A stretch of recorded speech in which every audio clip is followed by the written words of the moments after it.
Good morning, trainers. Welcome back to the channel.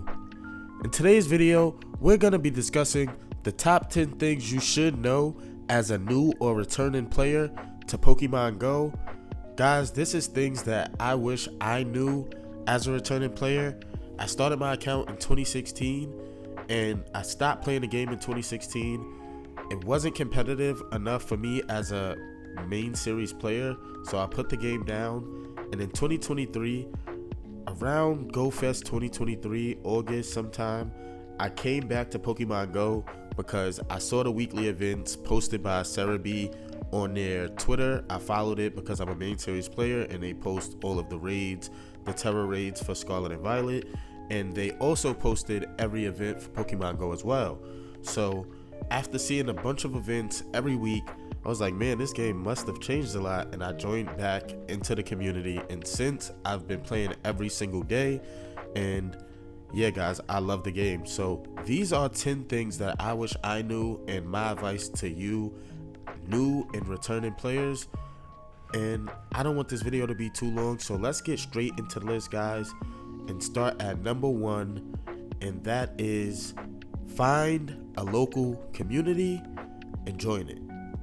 So there's a bunch of benefits you get from joining a local community, which is why it's number 1 on my list. But let's get into some of the benefits you get, guys. You have a community to raid with, people to lucky trade with, and you get to meet people in real life who also love the game.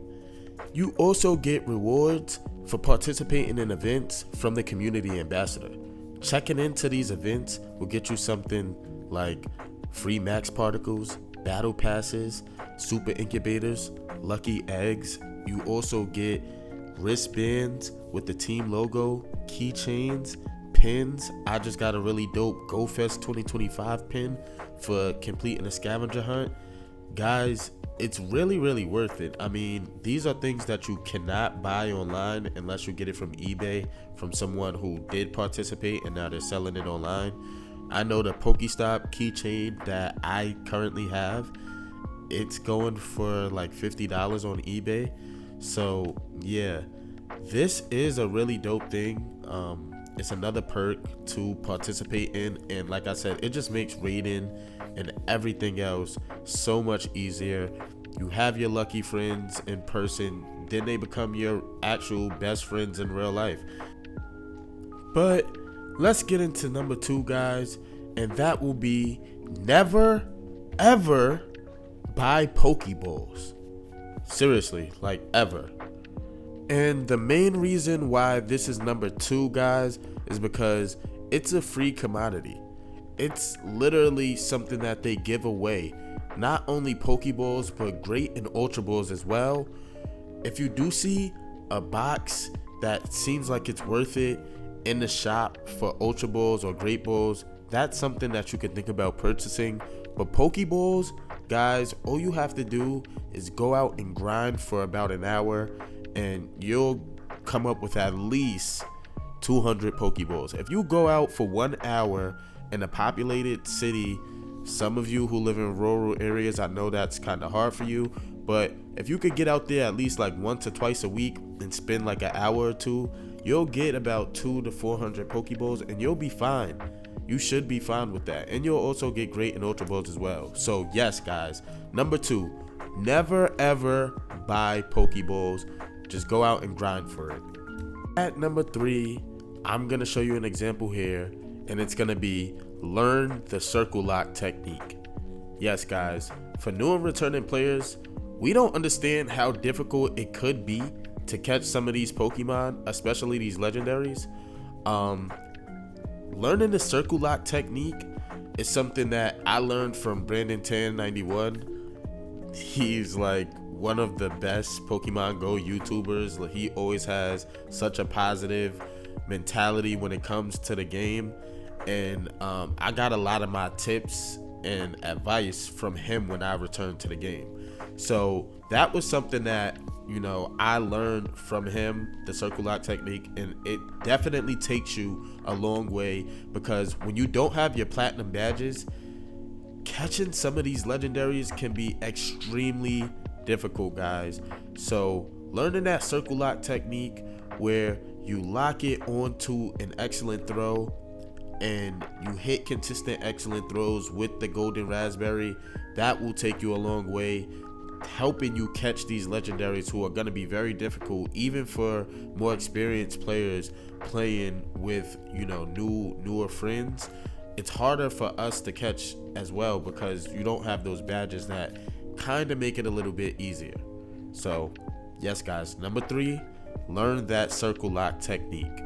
At number 4, and this could easily be number 2, it is invest in your item and Pokemon storage. You need the item storage so you can store those hyper potions, revives, Pokeballs, Ultra Balls, and Great Balls to be successful in Pokemon Go. And you need the Pokemon storage so you can keep a bunch of shinies, legendaries, and strong Pokemon. When you first start playing, your max bag storage and item storage is so low, it's gonna get filled in about 3 days of grinding. So trust me, guys, this is your first investment, and this is the number 4 tip for new and returning players. At number 5, and this is something that I didn't really know until about a year ago, mega raids are important. You see, Pokemon Go is different than the main series games. You need candies to not only evolve your Pokemon, but to also power them up. And that's why Mega Pokemon are so important, because if they share the same type as a Pokemon that you're currently catching, you're gonna get extra candy and you have a chance to get extra XL candy. So do all the Mega Raids you can, because you want one to represent each type so you can get extra candy when you're out hunting for candies you need. They also give a boost to attacks of the same typing as them in raids. So yeah, guys, megas are important. I wasn't really aware. I knew they were some of the strongest Pokemon in the game, but I didn't really know the extent of how important they were in this game. And at number 6, we're gonna go with setting both long and short-term goals. Guys, this is very important for your experience in Pokemon Go, because if you're just catching endlessly, it can get very repetitive, very still, and you'll lose interest fast.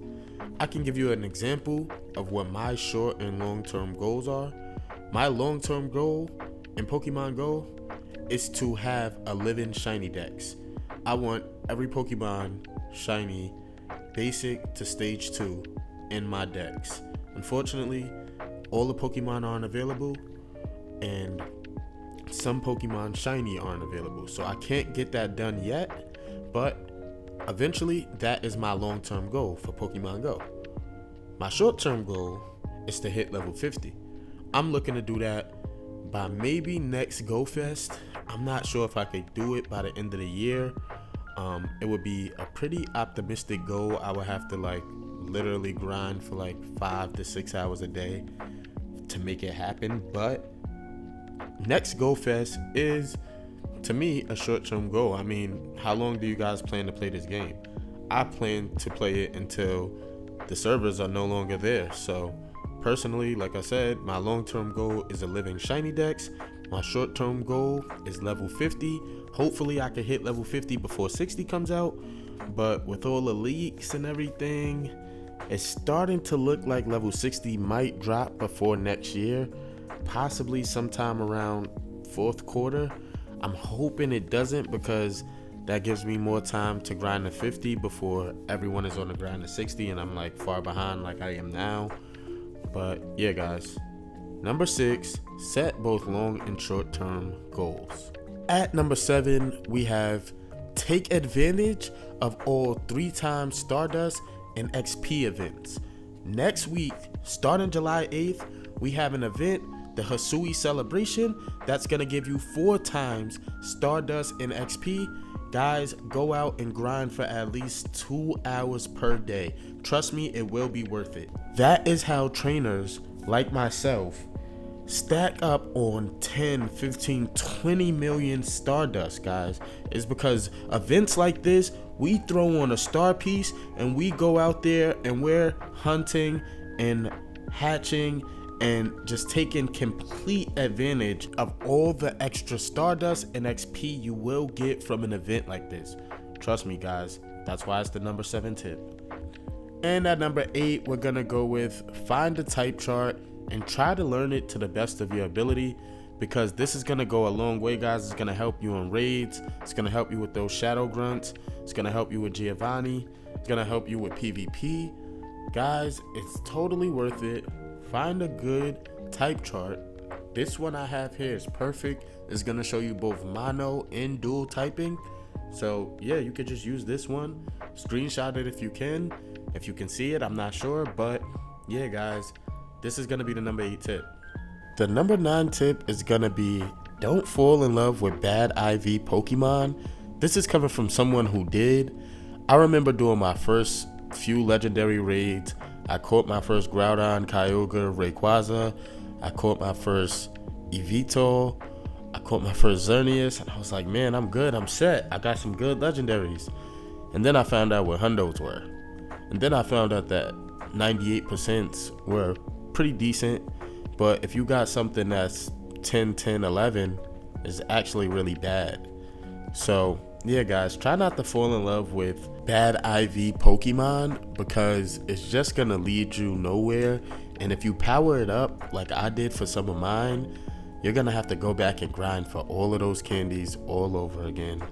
And it's a very, very sad fate, because when they go meet Professor Willow, you don't get any of those candies back. So yeah guys, try not to fall in love with bad IV Pokemon. Tip number 9. And my last and final tip, the best advice I could give to you guys is to go out there and have fun, because that's what this is all about.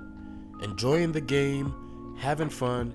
You're most likely paying to enjoy this game, so you might as well enjoy it. Go have fun guys. Try not to be such a Debbie Downer. If it's not your day, it's not your day.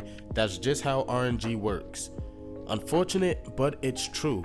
That's just how RNG goes sometimes. Sometimes you're gonna have a great day, and then sometimes you're gonna have a horrible day where you spent hundreds of dollars and you get one decent IV Pokemon. It happens to all of us. If you stuck around to this point of the video, you the GOAT. I really, really appreciate you. And make sure you drop a comment down below what your favorite Pokemon you caught from GoFest was. Guys, I hope you enjoyed these tips. It's your favorite professor, Oz with an A. Hopefully they can help you. I'm out. Peace.